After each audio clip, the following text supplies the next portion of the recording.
we are going to go ahead and slip to the next slide. And I'm going to say one more time, just for the recording, for those who are watching on demand, welcome to our Educators in Industry program.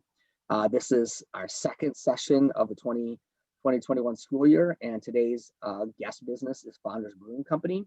I want to welcome with me Marklyn Bailing from Founders. She's going to be my guest lead host, and with that, I'm going to turn it over to her and John and the rest of the team from Founders. So I'm going to stop screen sharing. Marklyn and John, the floor is yours. Excellent. Well, as I'm transitioning here, Eric, thanks for having us. My name is Marklyn Bailing. I'm the education manager at Founders Brewing Company. Best job at the brewery, I think John and I have, because we literally just get to talk about how awesome the company is. So we're happy to be with you. And like Eric had said, please ask any questions. We're going to keep an eye on the chat. But what we'll do, I'd like to start first with just a little bit of backstory on the company and how we got to be, the largest brewery in the state of Michigan at this point. So this first slide here is Mike and Dave. These are our co-founders. So Mike Stevens is on the right, in that right photo, Dave Engber's on the left. They were college buddies at Hope College, which is a smaller conservative college here on the west side of Michigan.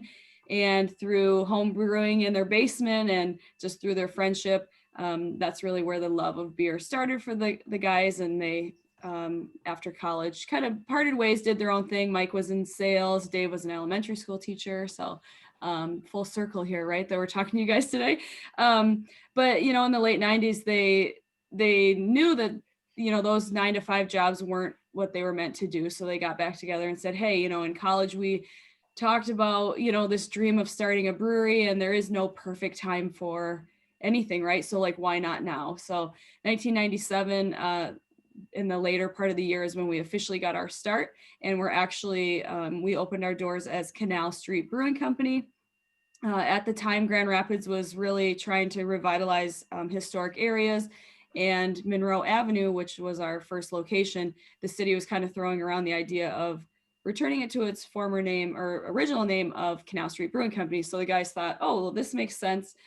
We are going to, everyone will know where we are. Makes, it's pretty straightforward, but the city never followed through with that. So we were Canal Street Brewing Company in the Brassworks building on Monroe Avenue, making beers to pay honor to the original brewers in the area. So we had the founders style beers. So quite a bit of an identity crisis at the beginning, but at the time, craft beer looked a lot different than it does today. So craft beer in the late 90s was Hefeweizens, Ambers, Pale Ales. That was like the big hot ticket beers at the time. So Mike and Dave, as a new business, they kind of looked at these other places for inspiration, and not to copy recipes by any means, but their mindset was, if it's popular down the street, it'll be popular in our tap room. So they kind of shied away from doing new and exciting things because they thought, we better just stick to this, what's safe, and that'll find us success. But that really didn't happen for us. So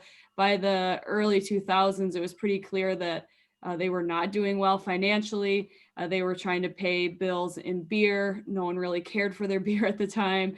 They failed to do their taxes 3 years in a row. So that's city, state, and federal, which we kind of joke about it now, but clearly, that came back to bite us. And really all that came to a head at the same time. So the bank came in and said, hey guys, we know that you're passionate about beer and you're trying your best, but our favor to you at this time, what's best for your business is to go bankrupt and just kind of, close up shop and figure out what's next. So Mike and Dave being, they put their blood, sweat, and tears into this business. So they're heartbroken.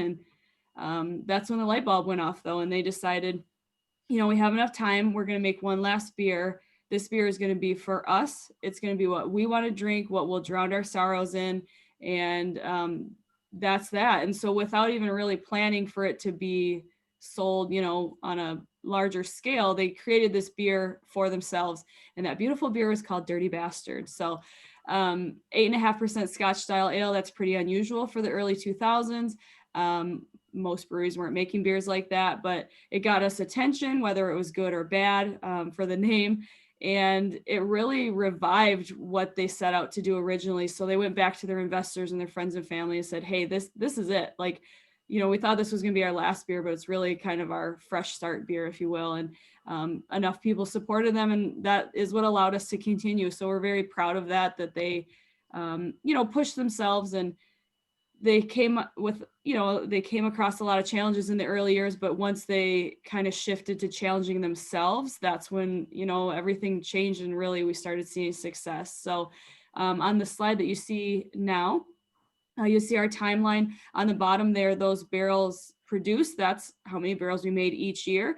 The guys were really hoping to make about 6,000 barrels the first year, and you see that took us a decade basically to do that. So very humble beginnings for founders, but really after Dirty Bastard, that, it's a whole new story for us, really.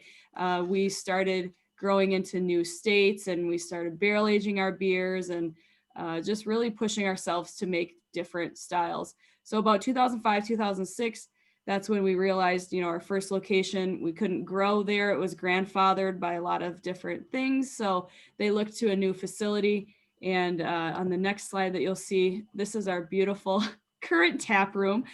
For those on the call that have been to the tap room, hopefully you notice it does not look like this anymore. Thankfully, right? But the guys saw the potential, and it was within the city of Grand Rapids. They were, they wanted to stay in the city. Same water source, which is huge for the actual making of your beer and consistency in the flavor. And also you can see by how gross it looked that it was probably pretty cheap, and that was their price range. So about a year of updates just to get things to code. But we've grown 7 times at this location. So it's an entire city block at this point. But kind of the second half of our story moves a lot faster than the first half. On the bottom, you see the barrels produced are jumping by really large numbers at this point. The gentleman on the left of the screen, looking longfully at that glass, is Jeremy Kosmicki, our brewmaster, and he is celebrating 20 years with the company. So he came in just after we opened pretty much, and he took 2 years to develop All Day IPA, which is our best highest selling beer at this point. And that really truly put us on the map too, because we had made so many big high alcohol beers for so many years that we realized that's all we were serving our customers, but that's all we were having too. And we wanted to figure out a way to drink, but still, have that adventure and be safe, and, kind of live life without needing a nap after 2 beers. So that again really changed things for us. Our barrel age program now is, one of the largest, if not the largest in the nation. We are now a national brand, which is pretty awesome for us because of our beginnings. We are in all 50 states now. In 2017 was our 20-year anniversary. We opened our Detroit tap room, which is just a really awesome space to visit for those guests that are on the east side, or if you're on the west side or north or wherever you are in Michigan, go check it out. It's right near the Masonic Temple. The staff there is incredible too. So 2020 has been a wild year for us, of course, but luckily, folks still want to drink our beer. So we're looking at about 600,000 barrels of beer produced this year. So pretty wild ride for us, which is, we love that about the company. So just to kind of give you a little overview of our other spaces. So we have our production facility, which is also linked to our tap room space and our admin offices in Grand Rapids. And then just about a mile or 2 down the road from there, we have our distribution center, which is called the Barrel House. This is where all of our packaged, ready to go beer goes and gets sent for distribution. And then we also have brewing systems and our older packaging lines there too, but all within the city of Grand Rapids. And then just a couple pictures for those, if anyone hasn't seen the facility in Detroit. That was a pretty quick turnaround too. And if you see it on the left side there, that building is very reminiscent of the status of our Grand Rapids tap room when they purchased us. So it's nice that Mike and Dave can see the potential in a building and their employees and everything. I think that kind of goes hand in hand, but that was a pretty quick turnaround, and we're very proud of that space too. So that is kind of a background of our history and who we are. And then now John's going to give you a little bit about kind of our extended family, if you will. And then we have some slides for the production facility. Yep, as some of you might know, we are partnered with the Spanish brewery Mau San Miguel. The original purchase about 5 years ago was for 30% stake. During that time, both founders and Mao also purchased part of Avery Brewing Company in Colorado. And then just recently, Mao San Miguel became our majority partner, buying out, I believe at one point we had 22 partners in total. All those families, helping us go during those slow times. We're still kind of hanging around, so we wanted to consolidate and help drive the business move forward with also some revenue, but with a larger brewery that has the experience of kind of being a large scale production company and managing beers that are in 50 states as well as 20 countries outside the US, which is the main driving force of kind of doing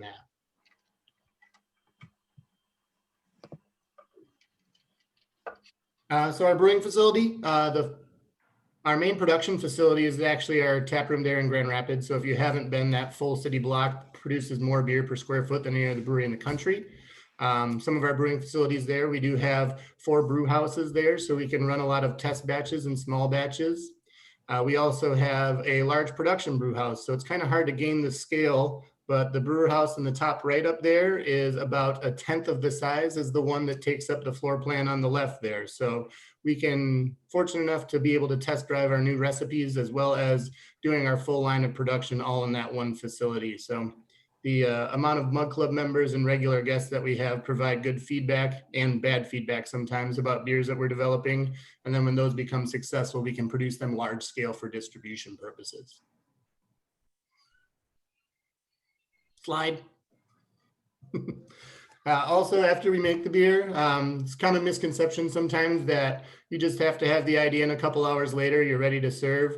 But beer does take time to ferment. So the natural sugars that are involved in the grain that we use, as well as the hops for flavoring, bitterness, and aroma, need some time to kind of meld together. And for most of our beers, that turnaround time is anywhere from 10 to 14 days. So we have about 130, I believe, holding tanks that vary in size between about 6 feet tall and 6 stories tall. So those tanks on the left are legitimately 6 stories tall. It's been kind of a cool place to watch it grow because the tanks kept growing in size as the brewery's needs increased. And all the tanks are temperature controlled. So all the beer has to maintain a constant temperature as it's aging. Most of our beers are ales, so they ferment at roughly room temperature. So about 68 or 70 degrees. And then some of our beers like Solid Gold, which is a lager-based beer, that takes about 4 weeks and it's fermented at colder temperatures. And all the tanks are variable, so we can adjust them to whatever temperature we want. And we also age some beers in wood barrels, some of which are at the Barrel House, our shipping and receiving depot, and a chunk of them are also in the gypsum mines underneath the city of Grand Rapids.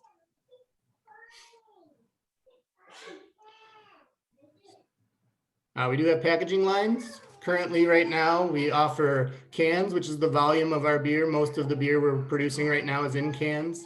That was true before the outbreak in COVID. But now that most of the on-premise restaurants and stuff are kind of closing down and people are deciding to, really stock those beer fridges, over 70% of the beer we're selling right now is in cans. So we do have 2 canning lines. This is our bottling line though. So we do have a lot of our bottles that run through all the same brands, but some of our specialty beers like the barrel aged stuff is only available in bottles.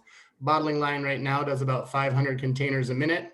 It is a little loud going by, so the people need ear protection. And we have heard every Laverne and Shirley joke ever attempted as well too. So. Yep, you can see some of our kegging line down there in the bottom right. We do still keg beers, obviously, for our tap rooms. And we're hoping that as COVID settles down, we can get some of that business back and have beer out there in the world.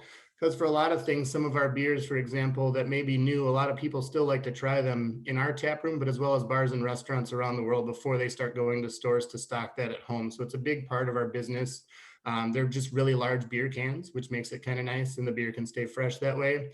And then you can see all the cans kind of queued up. That's a big part of what Andrew does for us, is making sure we have that inventory and things are rotating and in the correct building when we need them.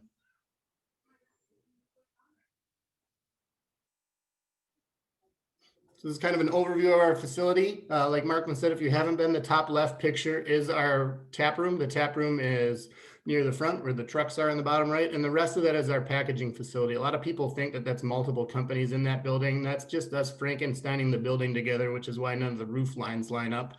And those large 6-story tanks, like I mentioned, are on the back left there. Some inside shots of our tap room and the front piece, if you haven't seen it at street level. And like I said, we have kind of shoehorned as much stuff as humanly possible in there, which is why we needed that shipping and receiving facility. Ta-da. All right. So like I said, it doesn't do it justice. So hopefully when things open back up, we can walk some folks through, because it is kind of cool to see everything in motion, but also to see how we retroactively solve problems. There wasn't a whole lot of 5-year planning during a lot of our growth. It's like, oh crap, what do we need? Where's the closest parking lot? And how do we connect stuff together? So it's kind of fun how it worked out that way, but I'll let people kind of introduce themselves a little bit. Yeah, if Can I- everyone, oh, go ahead, No, Eric. I was just going to say, just before we jump in, before we shift gears, and I recognize I'm going to try to do something a little different, because I know it's always hard to get people to get in and talk. So for those who are following along here, you can at least, you can go ahead and use the chat room, but also if not, if you can go down, there's little buttons at the bottom of your screen that allow you to even do yes, no. So by just a clicking of the yes green button or the no red buttons, how many have been to one of Founders tap rooms? Or I would say, how many, if you've been by a yes or no, been to a tap room or have actually had a chance to go into a tour? And maybe you could talk about the tours too, because I bet you a lot of people don't even realize that that's an option for them. Oh yeah, we do actually offer full tours of our facility. Typically, right now due to COVID, we're trying to eliminate any possible outside traffic. Sure. But we do schedule public tours, which were formerly booked and still could be booked when we open them back up through our website. So, one person by themselves up to groups of about 15 or 20 can reach out and contact us. We also offer special events and tours, which is kind of something similar that we've organized with this group before. But we do let people walk through and see the facility on a regular basis. Fortunately enough, with all that expansion, we were able to build kind of a catwalk system, which was mostly for safety. Having personally done tours for about 8 years now, we used to walk on the floor and get in all the high-low drivers' way. Sorry about that again, Al. And honestly, it was a safety issue. It's easier for them to work when they don't have to worry about a group of 10 people coming around the corner. There's enough obstacles with the layout of our facility, but also it's a little easier to get a little bit better view when you're a little off the ground. So the catwalk is about 3 stories off the ground. So you really get a good overview of the packaging and production lines and really get a good chance to see, everything kind of how it works and how it gets laid out a little bit. And you get to drink a little bit. So our jokes get funnier and funnier as the day goes on. Eric, there's yeah. a question of where you find those, the yes and no buttons. I personally haven't used that before. And I haven't. I want to say, is it under the more, the 3 dots? I believe is that right now I'm in the presenter view, so my view is a little bit different. So for those who have done it, and I see a couple of people who have responded. Bloom and so it says if you do the pop out the chat, it's under the names of participants. So yeah, so I'm sorry, if you go to the participants and you'll see yourself under that list. So under participants, sorry, thank you for those who said that. So look in the participants for the yes or no buttons. Great. And I see 7, 8. Now all of a sudden the yeses are going up. All right.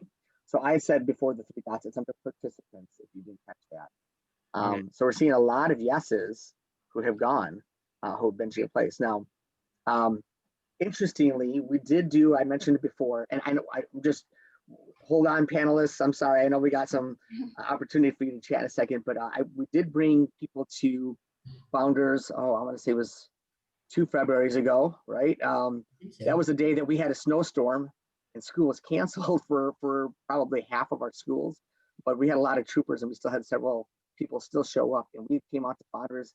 And while those pictures are pretty amazing, I can say, speaking from a non-Founders employee, going and doing a walkthrough just doesn't do it justice to see your oh gosh, and now I'm going to draw the big cisterns of holding your the fermentation. Fermenting, yes, those are just crazy.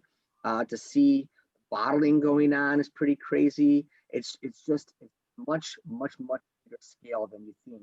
And having been to Founders before, you walk into the tap room and it's like, oh, there's not too much here. But when you see the backside, it's pretty impressive.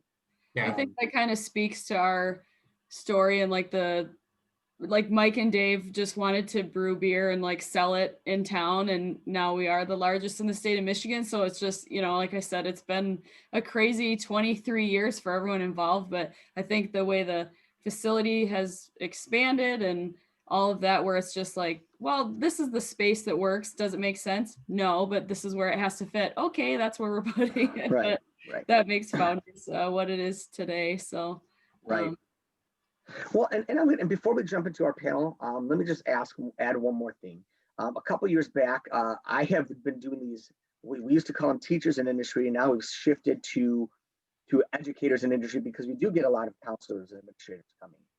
But years ago, back towards one of my first ones, I had a couple of people said, we should go check out Founders. That would be a great place to visit. And I thought, yeah, of course it'd be a great place to visit.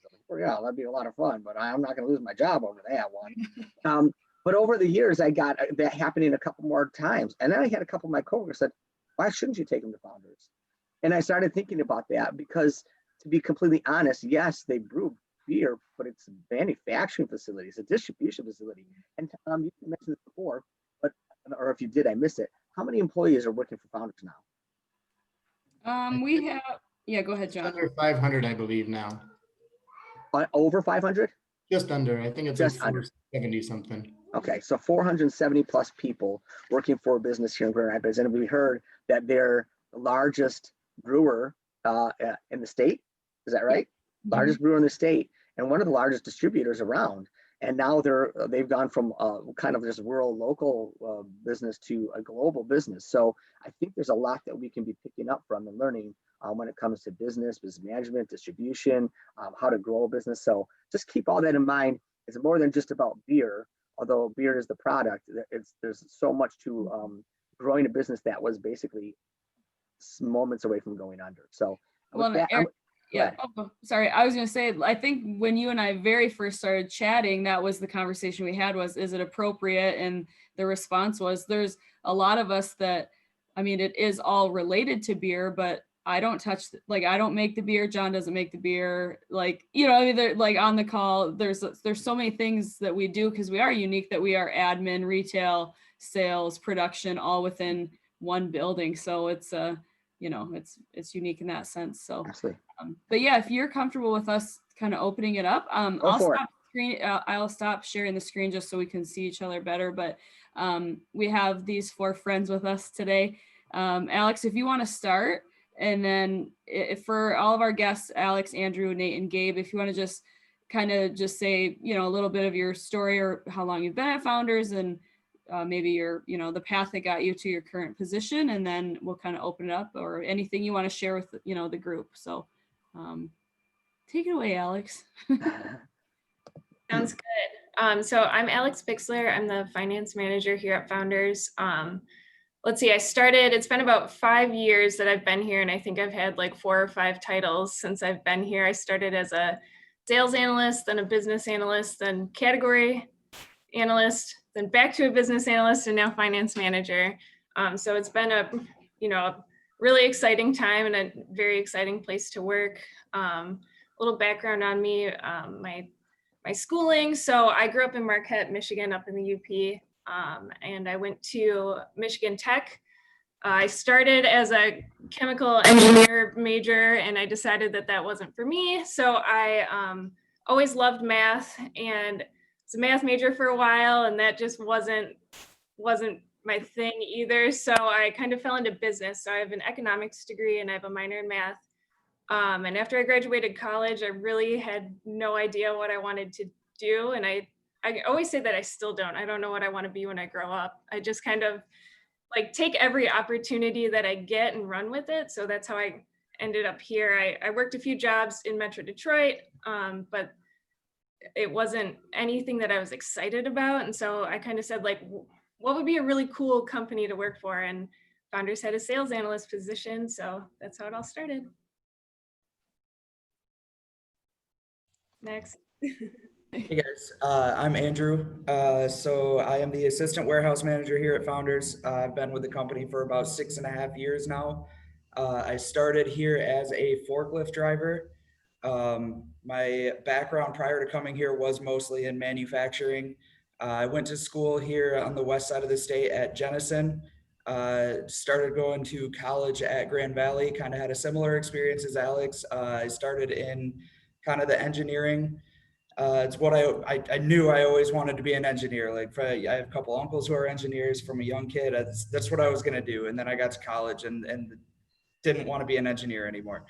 And really had this I wish I could say I had an epiphany, but really it was more of like a falling out. And I just felt lost and honestly got into drinking a lot and got into manufacturing. And then I kind of looked and said, oh, I wonder if I could get a job manufacturing beer. Ended up at Founders, and it's been a lot of growth since then. So that's kind of how I got here. Okay, Gabe, would you like to go ahead? Oh, Nate. Oh, I forget the order I put on the sheet. Sorry. Go ahead. Okay, good morning, everybody. My name is Nate Kashara. I'm the field sales manager here at Founders Brewing. I live on the west side of Michigan, but I oversee the sales reps, Detroit, Lansing, Grand Rapids, as well as Kalamazoo. After this call, I've already got my jacket on. I'm headed straight down to Kalamazoo to do some programming down there and some activation before the holidays. As you can imagine, during COVID, these times are pretty crazy through all the grocery stores, considering the climate that we're in. But the big box stores are our main focus, heading into these holiday weeks. So that's where I'll be at. My background, I've been at Founders 4 years in February. So coming up here on that little anniversary. And before that, I was doing sales for a much smaller brewery in West Michigan. Started with a P. Other than that, I'm not going to go any further into that one. It gave me a great opportunity to get into the business. Founders took me about 7 years to get into Founders on the sales side, from my first application to one of their Chicago sales rep gigs. So it's been quite a journey with these guys, born and raised in West Michigan, even though I've lived in other states. It just meant really something big to me when Founders took that next step and built that new building down on Granville, where they're currently located, and magically turned 21 the same month that they opened that building in November of 2007. So you can do the math on how old I am now. But that's me. Take it away, Gabe. Yeah, I'm Gabe. So I'm the sales intern. I've been with Founders now for almost 6 years. It'll be 6 years in March.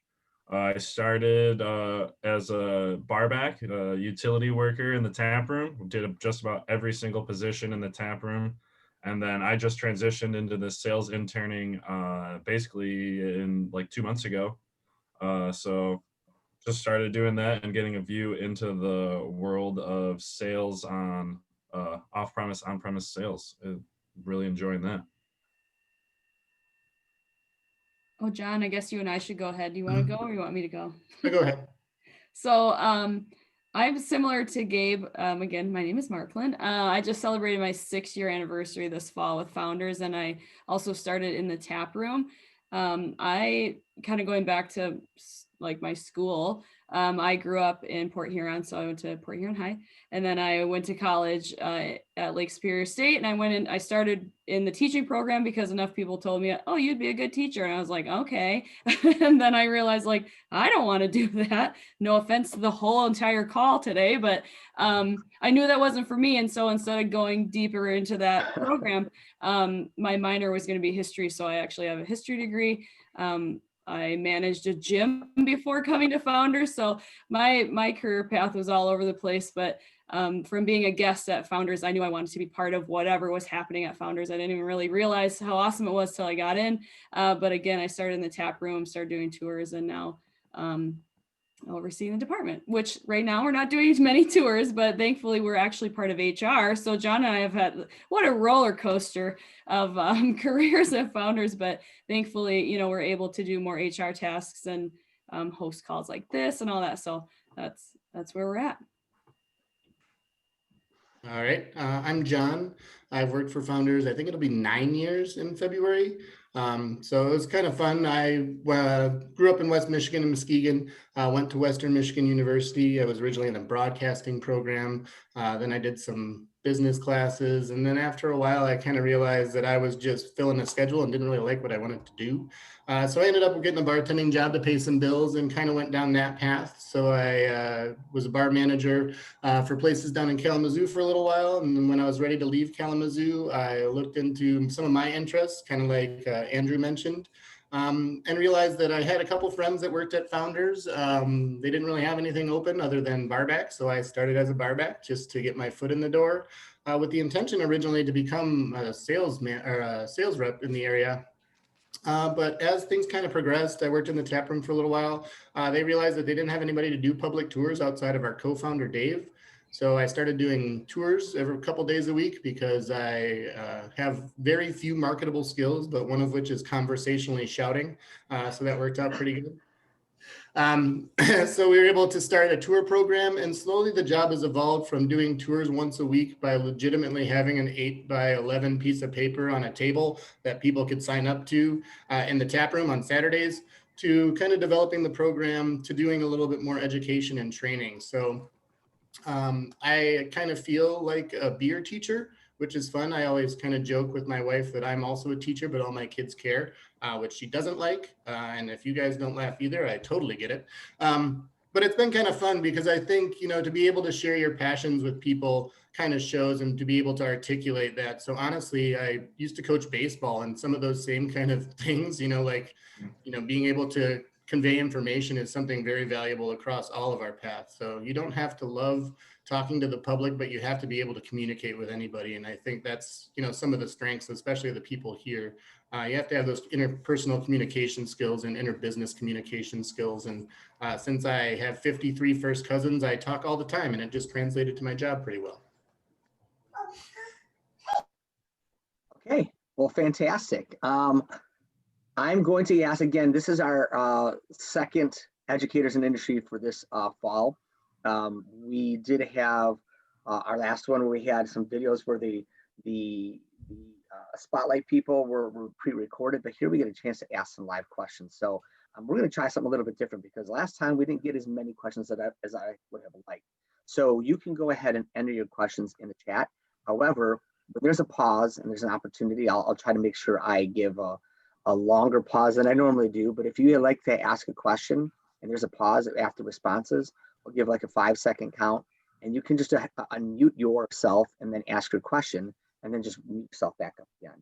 So I'm going to wait for 5 seconds and see if anybody has any questions. If not, then I'll ask my first question. I see a question. Eric says, with all of the other breweries in Grand Rapids, what's your relationship like with them? How much do you work together, and what type of competition do you have? We kind of call it co-opetition. We at Founders are very, you know, we would never speak ill of another brewery if we didn't care for their beer or whatever.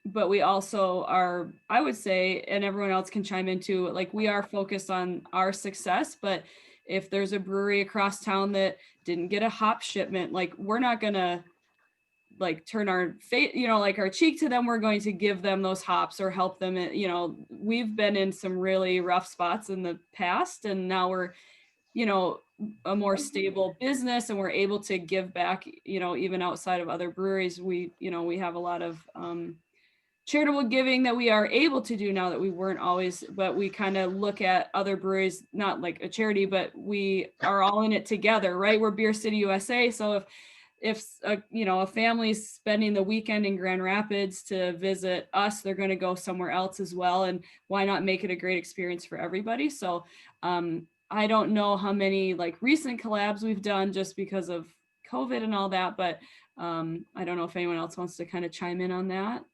Well, yeah, we haven't typically done a ton of collaboration actually, but I mean, being the biggest brewery in the state, and especially in Grand Rapids, we actually have a ton of former employees that are working out in these smaller breweries now too. So we have great relationships with a lot of them. And as a warehouse guy, I do see that because we do sell a lot of hops, or, you know, they'll bring in a couple of their beers to trade for some low fills with us or whatever. We see those people a lot. And personally, I'm a Mug Club member at a couple of them. So, you know, I love all the beer in this town.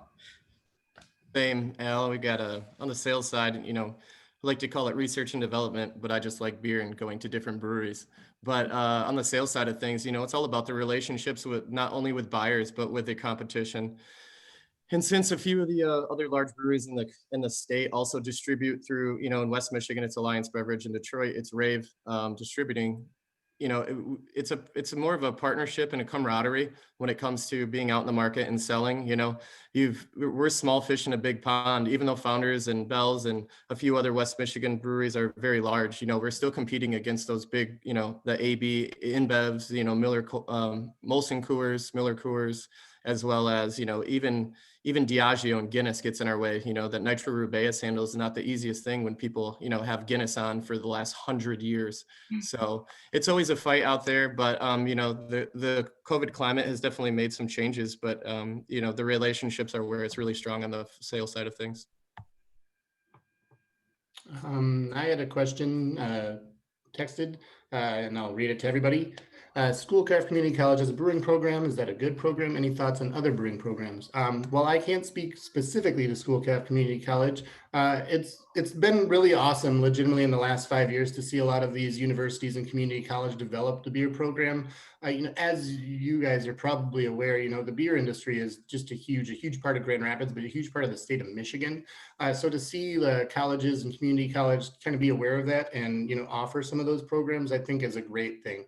Our co-founder Dave has actually worked with Grand Rapids Community College, Grand Valley, Central, a little bit of Western, as well as Michigan State.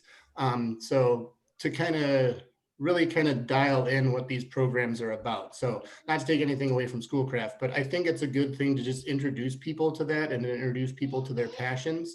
A big thing is getting that experience and finding out if you like doing it, and just being introduced to that side of the industry.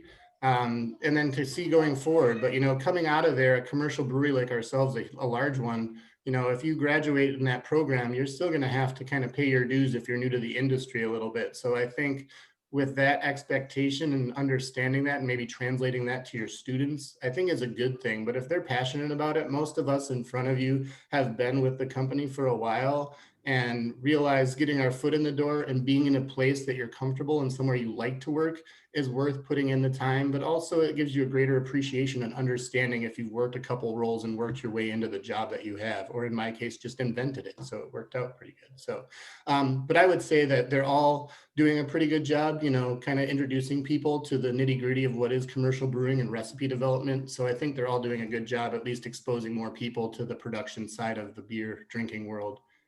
So, John, I'm going to piggyback off of something you just said. You just caught my attention for something, and this would be for any of you. I think this, again, going back to our students and looking at the panel, this is dating somebody said how old they were based on if you did the math. Well, my age is older than probably all of yours there. But I'm going to ask you this, I'm going to ask you this. We have a lot of millennials, it looks like, on the panel.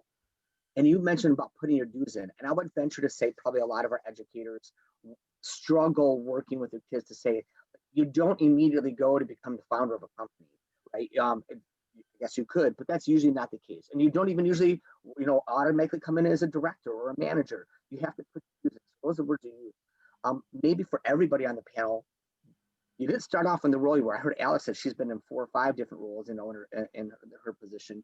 So what does that look like for you? And for some, I think it was it Nate? You said you had to wait 7 years before you could even get in. So tell us a little bit about that, the putting your dues in. And if you're really passionate about it, you have to be diligent and you have to just be willing to just continue to persevere till you get to where you want to go. Yeah, we do a really good job of, always, consistently training. I see a business ownership question over here in this economic climate. I mean, there's lots of ways that to sell beer these days. If you're speaking specifically to our industry about becoming a business owner, one of the changes that has happened is also e-commerce and being able to buy stuff online, right? And being more service driven, then you have to be product driven, and understanding that a lot of the business is moving towards, big box chain stores and away from the, your little local liquor store. There used to be craft stores, and now they're just considered liquor or party stores. There's no such thing as a wine and craft store anymore. So in this climate, I think you can do extremely well. And going back to your original question about putting your dues in, I mean, everybody wants to come out of college and immediately make 65, 70, $80,000. And we all know that that's not going to happen. The very few and lucky that can do so, but putting your dues in and understanding, getting that training and understanding the industry, I think is really huge, right? Just as much as teaching, understanding the industry in which you're going into. Sales is great and making money is a lot of fun, but if you don't know your business, somebody's going to see right through that. And building those relationships and going back to that, if you're not putting your time in, and always, we talk about Cicerone training, there's specific certificates that are that you can get just for beer, just like a sommelier when you do for wine, is that you can really take yourself to the next level by becoming a master Cicerone. And recently, last year, we hired a master Cicerone, and he oversees all of the Meyer sales for every single Meyer in the country, which is, I think, up to 4 or 5 states now. But yeah, putting your dues in, putting in the time, and understanding that there's always ongoing training. And when you step into this industry, unfortunately, you could talk to Gabe and John, and everybody sounds like they've worked in a tap room at one point in time, or put in their dues somewhere else before they've been given an opportunity. And then once you have that opportunity, make sure that you're, like you said, you're not resting on your morals, but you're consistently always training yourself and looking for opportunities to further your career within the industry that you find interest in. John, thumbs that up. No, good, John. Yeah. Anybody else?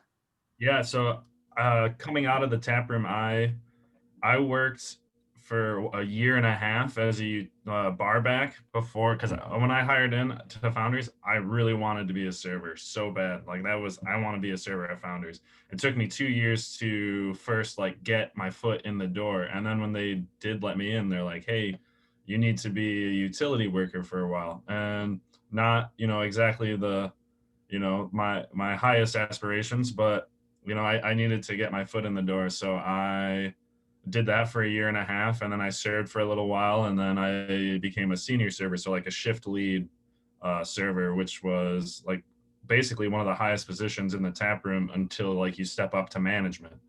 And I did that for about 3 years, and now I'm kind of shifting my goals and looking into wanting to eventually move into this sales position full time and do that. So you just gotta chip away at it and just keep doing what you can do. And yeah, you might not get there right away, but as long as you stick with it, you can get there eventually. It's good. What I heard also from you, Gabe, is shifting your goals. So that's another great thing that you called out. Okay, now that I hit that, now what's next for me? And you might love what you're doing, but it's also always an opportunity to say hey, what is next for me? Is this what I want to be doing, or over time finding something else? Yeah. Right. Yeah, and for me, I originally came to Founders to become a sales rep and didn't know my job existed because it didn't, and no one else realized it was possible. So we just kind of went down that path to slowly build it into that. Nothing against sales, Nate. I would love to work with you, but it was cool to find, create your own niche a little bit too.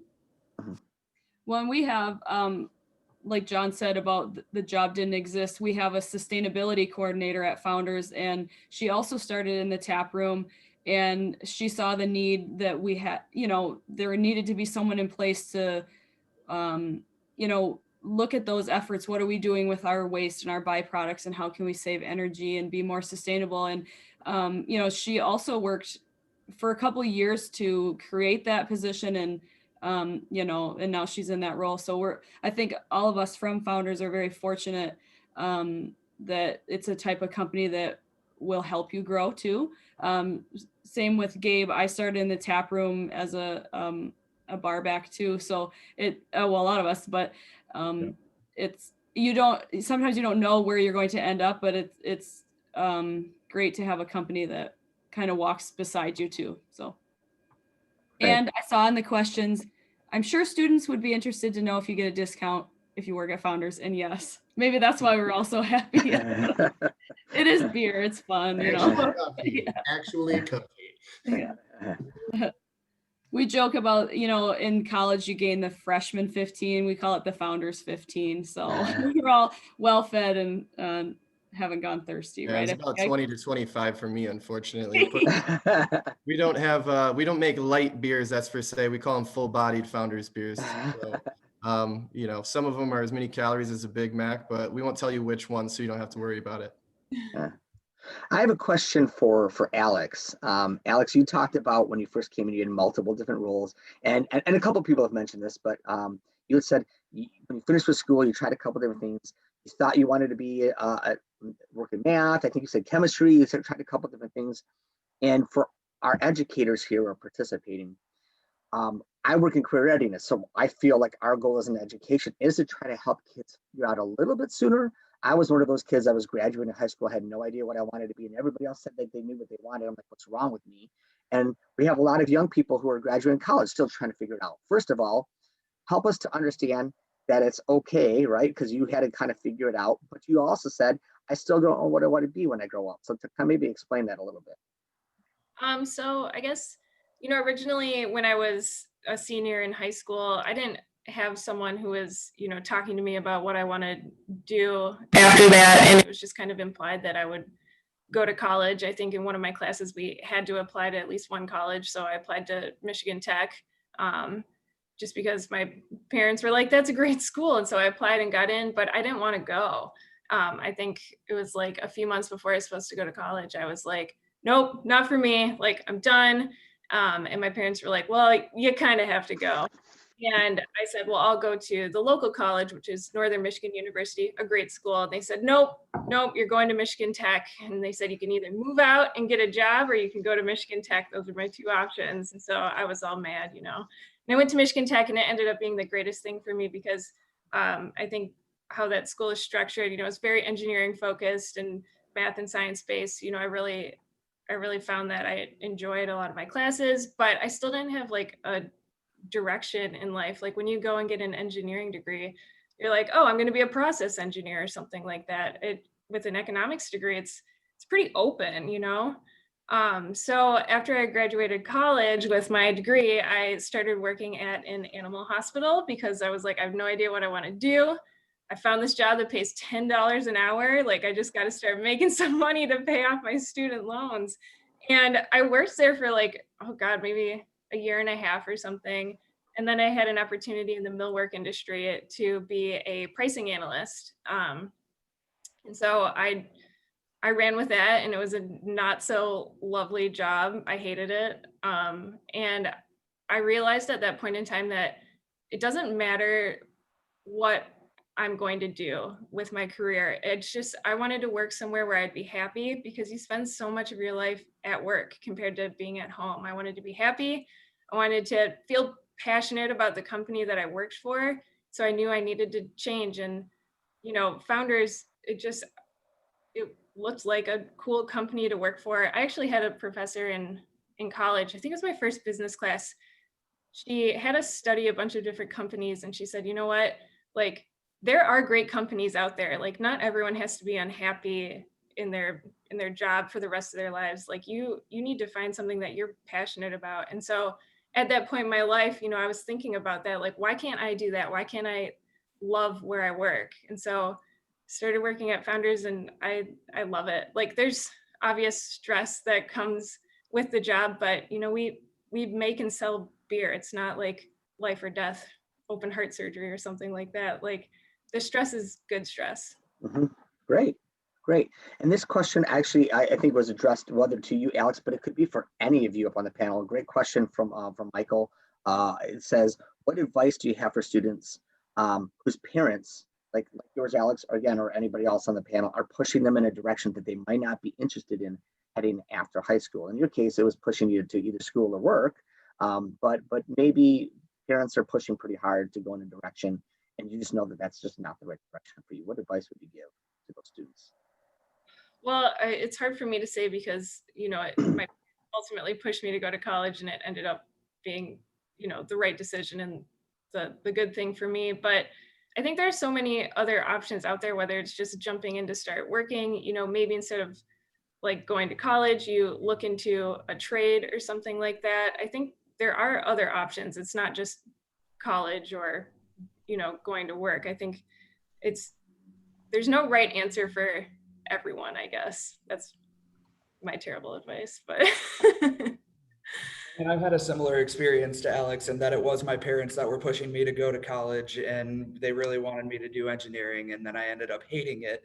So from the other side of that, You know, I would encourage the parents to give their kids room to let their kids grow too. But like Alex said, trades, you know, are a good option. I ended up dropping out of college and became a welder, became a forklift driver, tried a few different things and got here from there. So it's kind of, yeah, I mean, there's just other options out there. You don't have to push your kids. Your kids will figure it out. The biggest things are just like, make sure the kids know how to solve problems and how to communicate and just yeah, that's my terrible advice.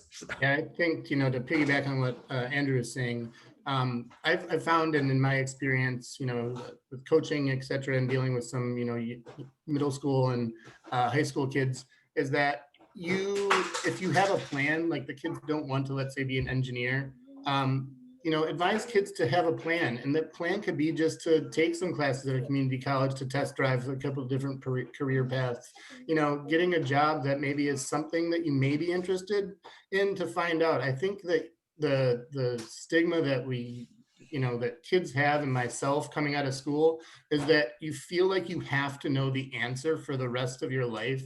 Like the job you get out of, you know, high school or out of college has to be your forever career. And that's not true for almost any of us.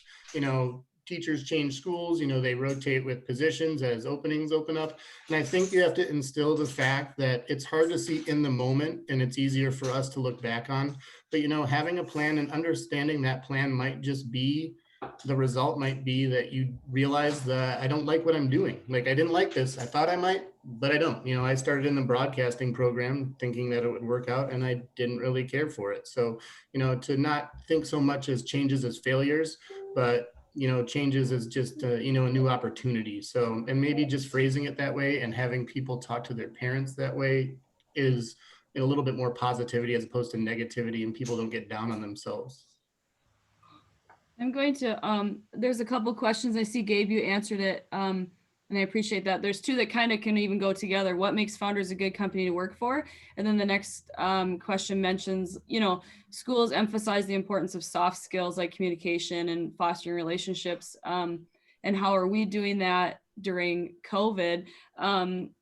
Fortunately, I mean, like I feel like we use Zoom and Teams and all that, like people do, but even outside of COVID, I think what makes Founders as a company so you know, so successful is that we're very transparent, like in the good and the bad. Like if you're having a bad day, it's truly okay to not be okay, if that makes sense. And we're there to support each other. Like, I think that just the folks on this call is a great example. Like, we're a good cross section of the company, and you know, everyone says yes to when I ask them to do things like this. So you know, even something as simple as that, like that just shows that, you know, we do care for each other, because we are all in it together. And, you know, without one piece of that puzzle, it's not complete. So anybody else want to say anything to that? I mean, As far as what makes Founders a great company to work for, I think it's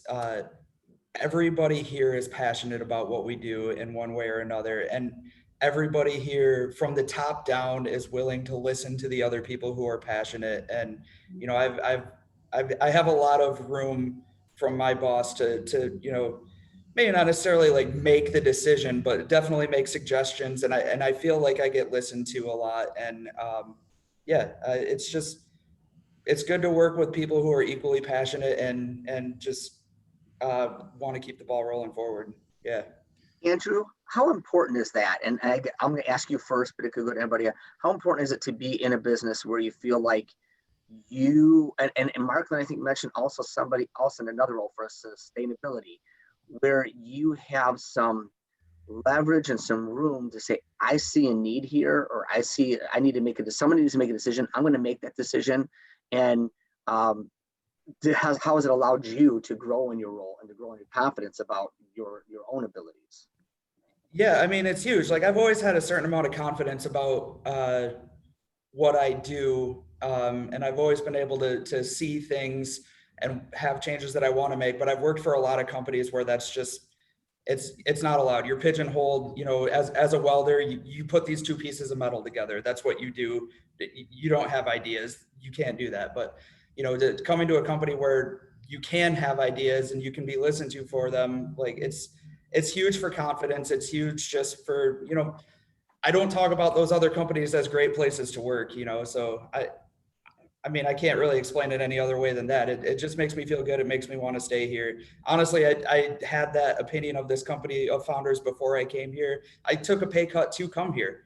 It was, it was a huge goal for me to be here, and it's proven its worth to me every year that I've been here.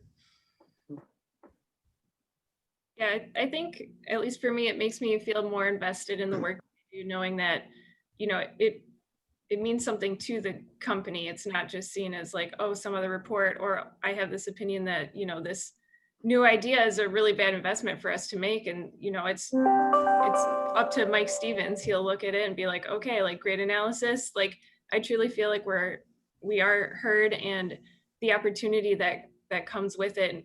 I think being heard allows the company to give people opportunities to grow and to see the potential in people. One thing my boss always tells me, probably like once every 2 weeks, is he says, like, don't be afraid to be wrong. I just want, if you have an intuition, just speak your mind. And even if it's horribly, horribly wrong, at least you put it out there because it sparks discussion. And I think that's kind of how we got where we are today with Mike and Dave having a dream. Like, that was pretty risky, and they just put it out there. But I think that's what makes founders is, you know, we do have a voice. Yeah.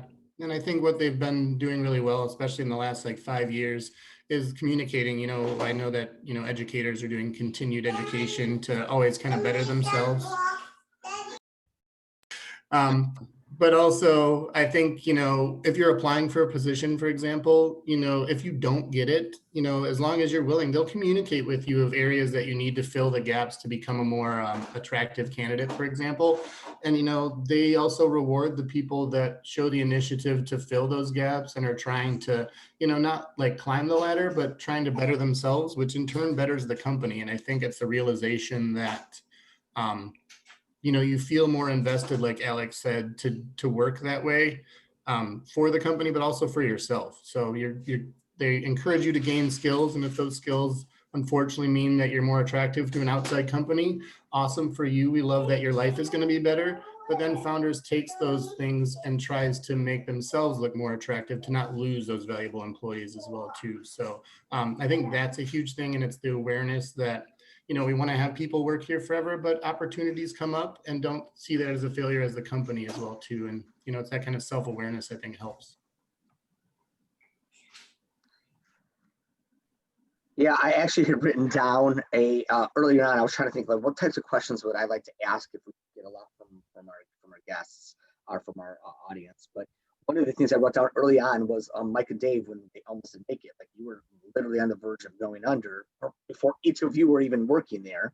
But I had written, what do you think was their approach, or what did they learn regarding failure and what they learned from it? But I think what I heard from what Alex said just a couple seconds ago is a cultural thing, right? Like when your boss says, don't be afraid to be wrong, be afraid to make mistakes.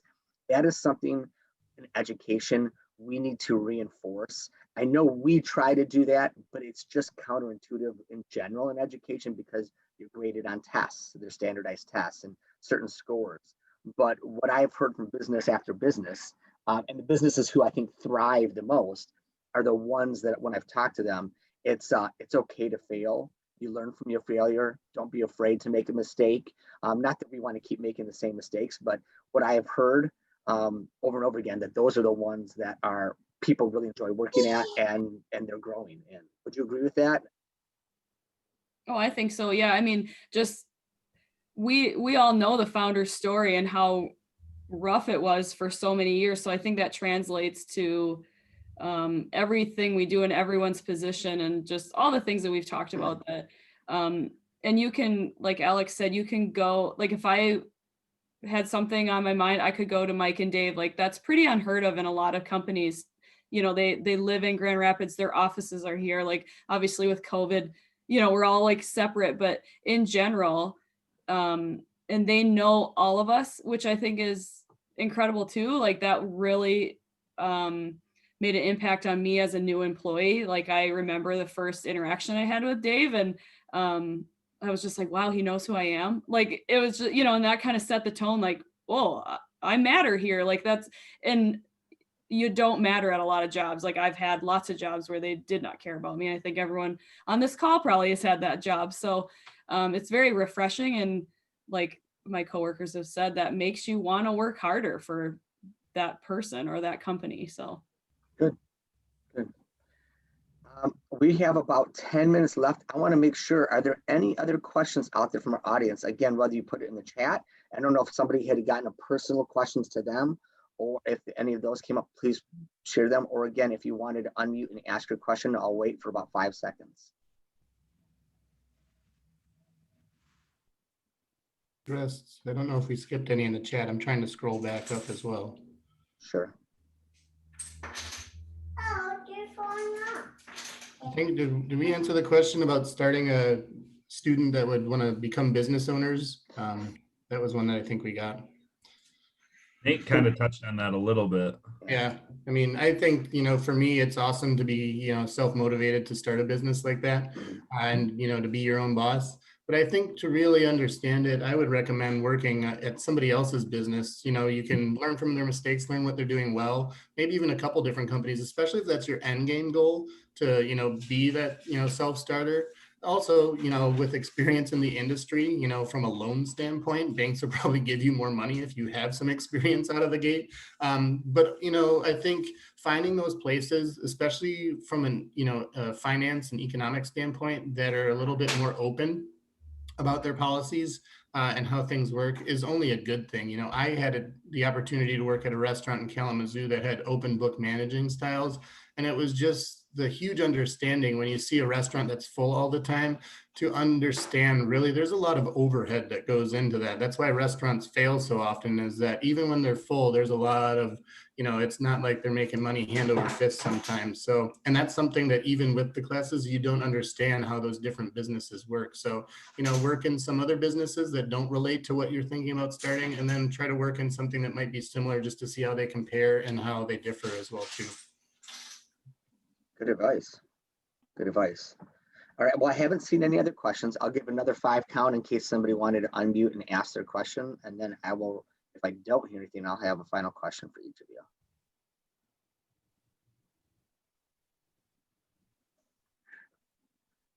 Okay. So my final question for each of you up there, and we have about probably 5-6 minutes. What would you say was one thing that you learned in school? And I'm not saying in college, I'm talking back to your K-12 experience. One thing you learned in your K-12 experience, I would say, like, I still use that to this day. One thing that I'm really glad I learned that. And then what is, conversely, what's maybe one thing that you have as advice, looking back to our educators, what's one piece of advice you'd say, I really wish that I had an experience to do this or learn this or try this or whatever that might look like. So one thing that you liked that really helped and you still use, and one thing that you kind of wish, looking back on it, that maybe you'd have gotten a little bit more. I'm going to go first just in case I have to leave real quick. But I think the biggest thing is fostering communication. Like, you don't have to be an outgoing person, but you have to communicate at any job unless, you literally work by yourself all the time. It's hugely important. Also fostering passions, I think we've gotten some feedback that, kids that like to play video games is seen as a negative thing, but if they're playing online with teams of people, that's still working as a team, even though it's not a traditional team that we might see. Recognizing that and thinking outside the box with people being able to work together. Sometimes the way people work together is in different environments, especially now that we're on Zoom all the time. Digitally working together is probably a huge skill set that some of these students already have versus, working interpersonally together. So, fostering that kind of cooperative communication and, common goal achieving is a good thing.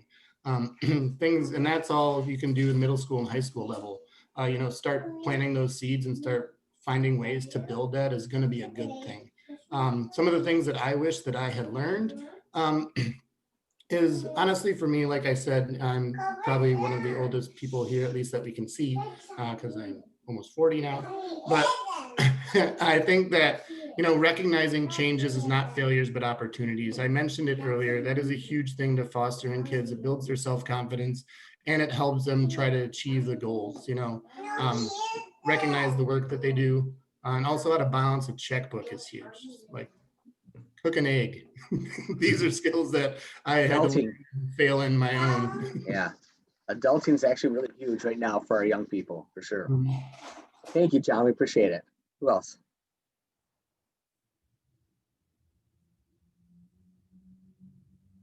I guess I'll go. We're all just so excited to. I was the type of student that I thought getting A's was the only option. Like, so that's just to give you a little like insight to like, I just was like, yeah, I love school and getting A's and all that. So I think, what stands out to me is I had a teacher in high school that he stands out to me because he actually asked us, like, we could all, like, every Friday, I think we went around the room and everyone got to share something that just like, or maybe it was Monday, like what happened on the weekend. And not a lot of teachers like ask or inquire about like how the kid is doing or what they were doing and all that. And like, that just kind of stands out to me. Like, I think about him, often like, oh, that's a good rapport to have, where he respected, like, he wouldn't let us just talk all hour or whatever, but he did actually want to hear what was happening in everyone's lives. And I think that really stands out. And kind of on the other side of what I wish I would have known, kind of what John said too, like,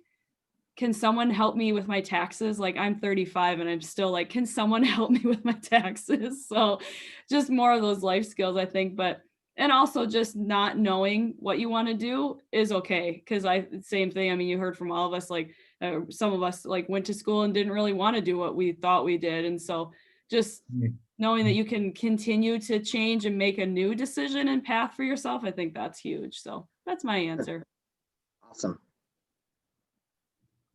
Yeah, I'll go. The important stuff that I think the students need to listen to and learn is following your passions a lot more. Like, or at least figuring out what's important. If you getting a ton of like being a millionaire is like your ultimate driving factor, then yeah, sure, go ahead and find those high income career choices.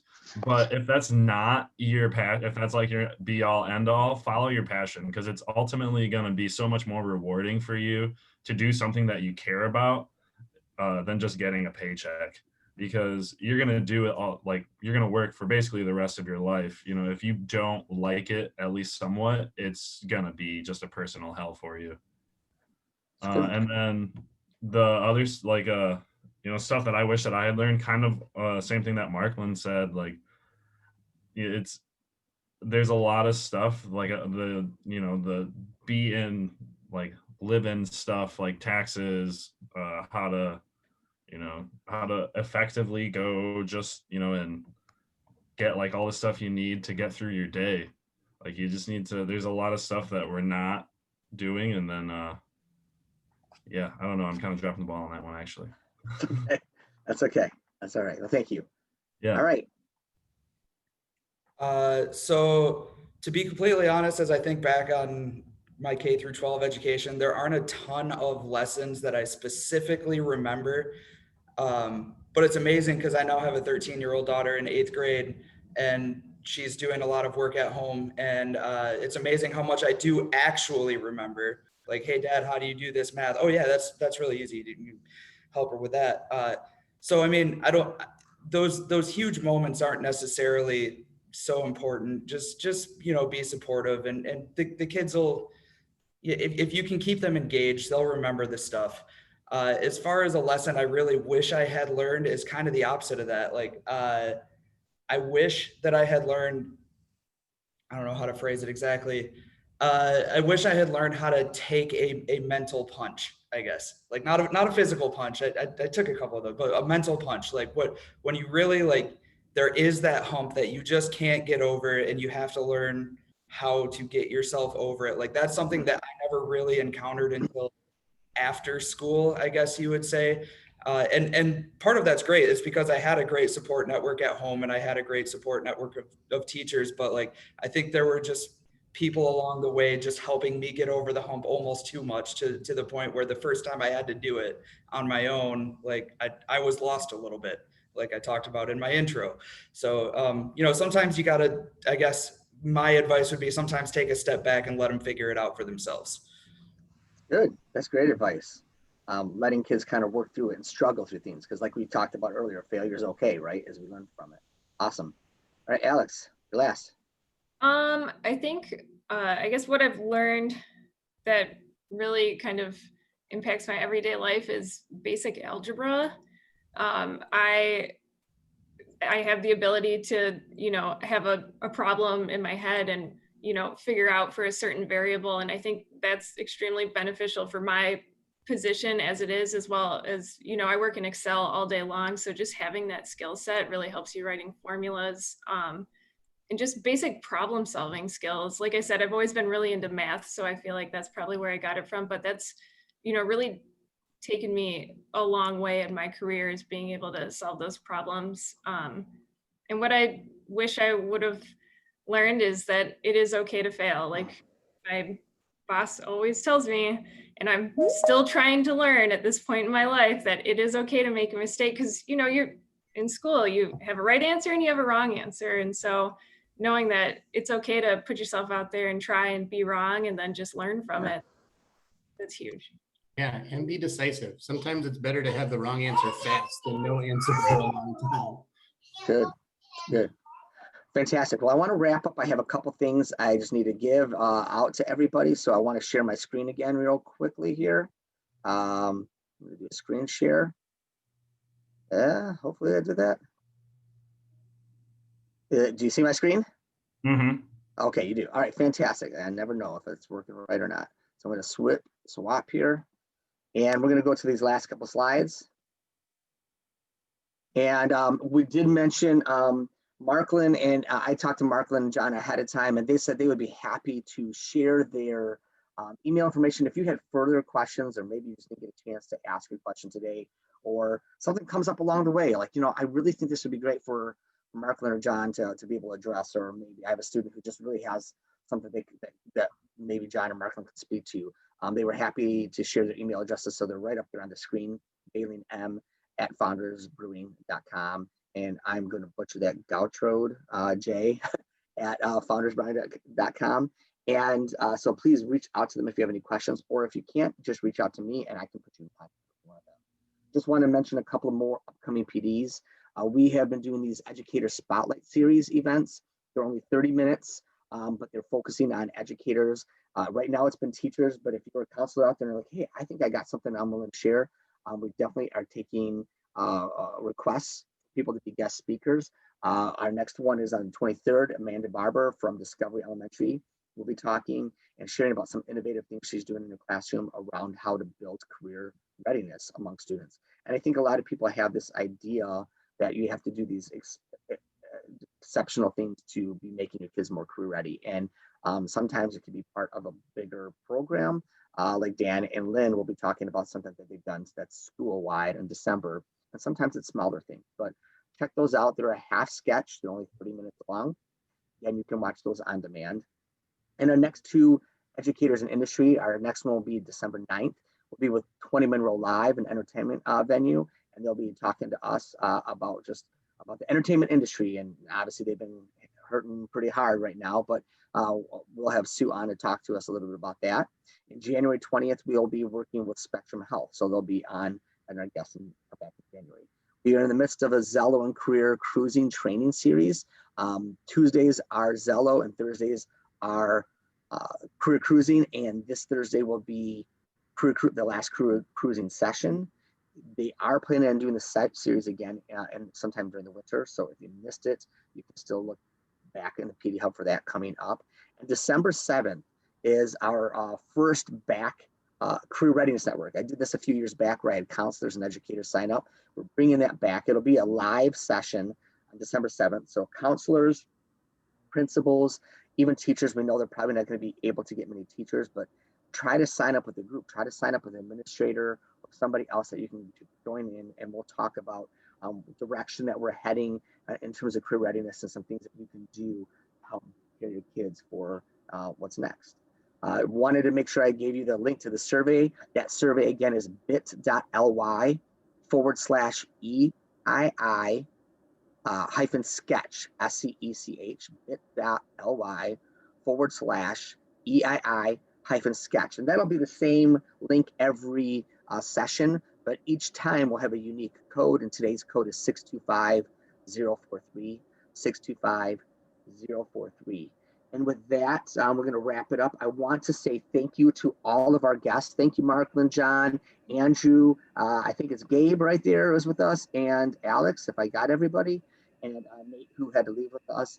If you have future questions, or you want to talk to me, or you have a suggestion for a business partner, or any other question, reach out to me at Eric Kelleher at kentisd.org. That's Eric Kelleher at kentisd.org. We got a bunch of thank yous coming in from everybody else. So with that, we're going to sign off. Thank you. And thank you to our guests. Thanks, everyone. Yeah, thanks, y'all. Cheers. See ya.